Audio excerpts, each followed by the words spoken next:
Hey everybody, welcome back to the channel. This is Finn. I thought I'd take it in a little bit different direction today and show you OpenArt and some of the things that I do in here. And I wanted to show you the progress I've been making with the comic book. So this is the OpenArt interface, and it's, as you can see, we've got tons and tons of different models. Really, the newest ones are all up here, and the ones I use are all up here as well. But if I go back, this is the just it's a list of generations over time of things that I've made, and you can see. I'll show you some of the mistakes and things that happen in this. So like typically, what I'll do in terms of a workflow is I'll create a setting. Like here's an image of a middle school cafeteria, long horizontal tables, linoleum floor, and vending machines in the background, and it just created a couple of these, and I chose one, and then I put Pacey in here, glowable boy in the first reference image, sitting at the table in the second reference image. All right, so that is a pattern that I've been using a lot in creation of my images. Is and Kling 001 actually does this way better. But here's an image where I combine Pacey into that setting. And let's reuse settings, and I'll show you how this works. Right, so close up of a boy, close up in the first reference image, sitting at a table in the second reference image. Right, so this is a pattern that I've been using a lot in my prompts to help distinguish things, and it seems to be working pretty well. I don't say reference image number one. I always say first, second, third, and so forth. If there's a chance, clothes are always an interesting descriptive. If you mention trousers or shoes or socks, the image will generate trousers or shoes or socks, that sort of thing. Um, so it's interesting. It didn't actually show the khakis. It let it go. Oh no, it did show the khakis. I forgot. Right. So it put khakis on his arm, and I had to edit that out. Actually, you see the khakis on this image. They put it on his arm, so I have to edit it out on this image. Yay, AI, right? So I accidentally put khakis in there, and it appeared in the image. Um, but this method of calling things first reference image and second reference image has been working really well. And sometimes I'll actually put a separate line that says first reference image colon the boy or this subject, the main subject, second reference image, the setting. So I'll do that often when I build out these prompts.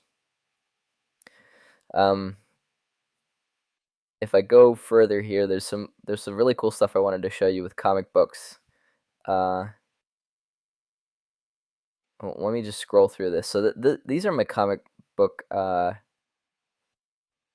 images that I've been creating, and I started exploring this, and I was just super thrilled with the results.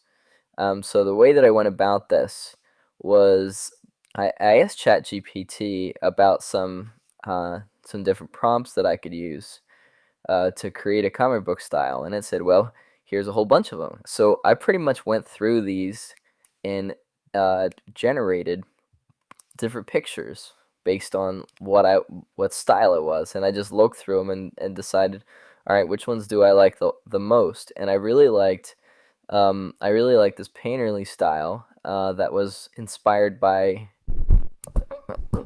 Vertigo.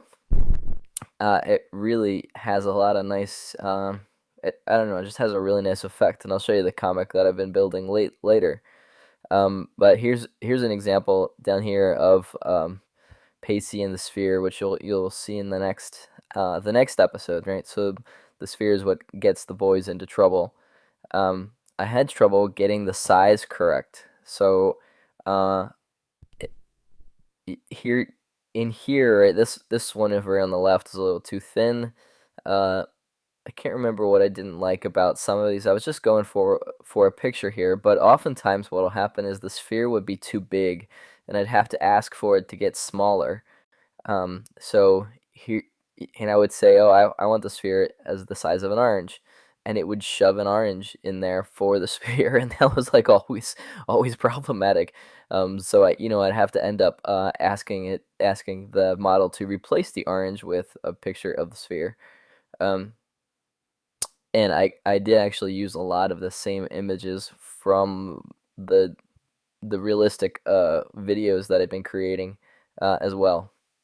But here's some more pictures of the sphere as an orange. But all of this has been done using the same sort of pattern, right? So I'll have an image like this one. I took an image from the video and applied the style, painterly textures, muted palette, expressive line work, so on and so forth. And then I would insert Caleb into it, add the team to the first reference image.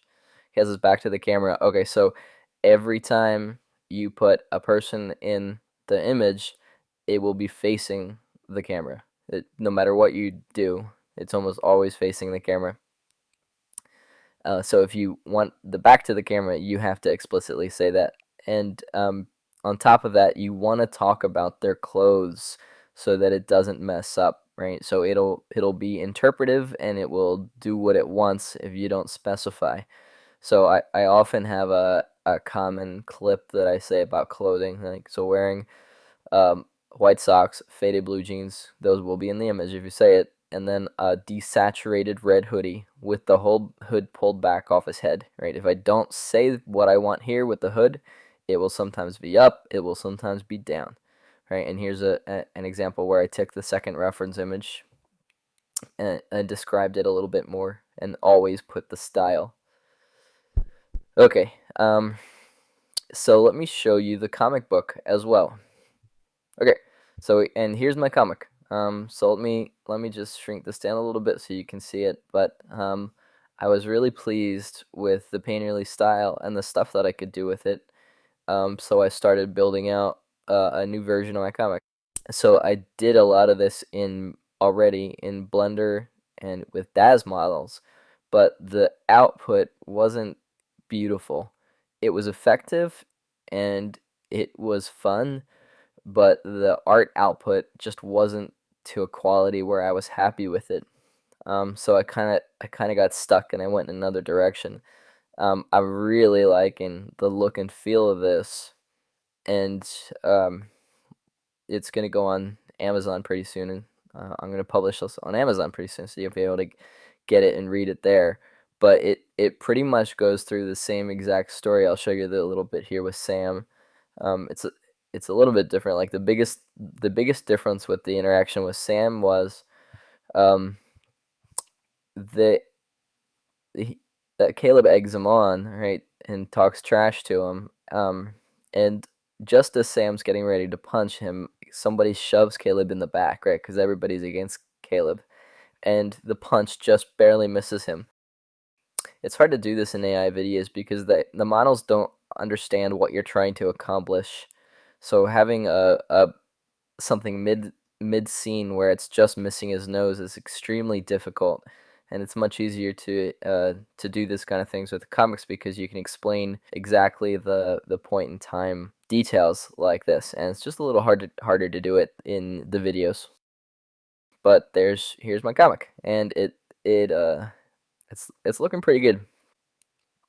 It's looking pretty good. I'm very happy with the result, and I think I'm just gonna clean up a few of these images. Like the first couple images were where I was experimenting. Let me go into this one and just expand it a little bit. Right, so I I was using different models here. I was bouncing between Flux and Seedream and then a banana, and seeing how they reacted differently. And the facial structure in these first few images is a little bit different. It's very similar to the painterly image here in page 2. So I may just leave it, but it looks very different from, say, if I go down here at the bottom, right, this this depiction of Caleb at the end of the story, I feel looks a lot different. So I'm thinking of trying to sync these images up with and redo the images in the front to make them all the same. And I think that's going to be a big danger here going forward, is trying to get um, the same image, the same style, the same facial structure as the models progress and change. Will I be stuck with the old models, and will they continue to operate, perform as I need them to? Is sort of a risk going forward. So I think it's very likely that these comics and the videos will probably change over time. It's just inevitable. Again, I would encourage you to review ChatGPT. It is an um, excellent help in answering questions like this, suggesting prompts, and the like. It's funny. Like I'll get on these tangents sometimes. Like Sam was a tangent. I thought the images of him were really cute, and I ended up making an album of him somewhere. Uh, these are the guild members. You'll be meeting these guys. Uh, you'll be meeting these guys soon. That's Rasmus, and that's his brother. And then here's some other guild members that you'll be meeting as well. This is Pear. The youngest is Pear. This little one, this crazy looking guy, is Ala, and uh, Kyle is his older brother. The Raincoat Man. These are all images that you'll see soon. Right. So it's funny. I'll get into these little tangents and start creating images. And like Sam, I thought the images of him came out really great. It's unfortunate he's like a non-character. I'll probably use the same style in a couple of the characters that are coming up, but I just love these images that it came up with, especially these perspective images. I thought were really cool. I couldn't delete them, and I couldn't just let them go, so I downloaded them all to store. They're really fun. So I'll probably post these um, on my upcoming Patreon page as well. Okay, thanks so much for watching. And one last thing, couch. Fin out.